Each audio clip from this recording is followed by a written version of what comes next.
आपल्या परिसरातील ताजी अपडेट बघायची आहे ना, तर मग आजच सी 24 तास या आपल्या YouTube चॅनलला लाईक करा, शेअर करा, सबस्क्राइब करा आणि बेल आयकॉनवरती क्लिक करायला तर अजिबात विसरू नका। माहूर तालुक्यातील पैनगंगा नदी पात्राला लागून असलेले धानोरा या ठिकाणी नदीपात्रामधून ट्रॅक्टरद्वारे वाळू चोरी होत असल्याची माहिती मिळाल्यामुळे तहसीलदार मुगाजी काकडे यांनी जिल्हाधिकारी राहुल कर्डिले, सहाय्यक जिल्हाधिकारी जेनित चंद्रा दोंथुल्ला यांच्या मार्गदर्शनाखाली कारवाईसाठी गेले असता वाळू तस्करांनी 5ही ट्रॅक्टर नदीपात्रामधील 5 ते 6 फूट पाण्यामधून विदर्भामध्ये पळवून नेले आहेत। ही घटना 15 जुलै रोजी दुपारी 2च्या सुमारास घडली होती।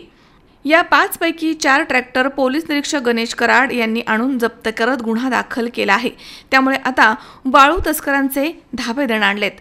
दरम्यान या संदर्भात मंडळ अधिकारी पेंटेवाड यांनी तक्रार दिल्याने माहूर पोलीस ठाण्याचे पोलीस निरीक्षक गणेश कराड यांनी गुन्हा दाखल करून पोलीस उपमहानिरीक्षक शहाजी उमाप तसेच पोलीस अधीक्षक अविनाश कुमार, अपर पोलीस अधीक्षक अर्चना पाटील, उपविभागीय पोलीस अधिकारी रामकृष्ण मळघने यांच्या मार्गदर्शनाखाली वाळू तस्करांनी लपवून ठेवलेले 5 पैकी 4 ट्रॅक्टर पोलीस ठाण्यामध्ये आणून जप्त केले आहेत। वाळू तस्करांनी वाळू चोरी केल्यास वाहन जप्ती दंड आणि गुन्हे दाखल होतील असा इशारा पोलीस निरीक्षक गणेश कराड यांनी यावेळी ट्रॅक्टर चालक मालकांना दिला आहे।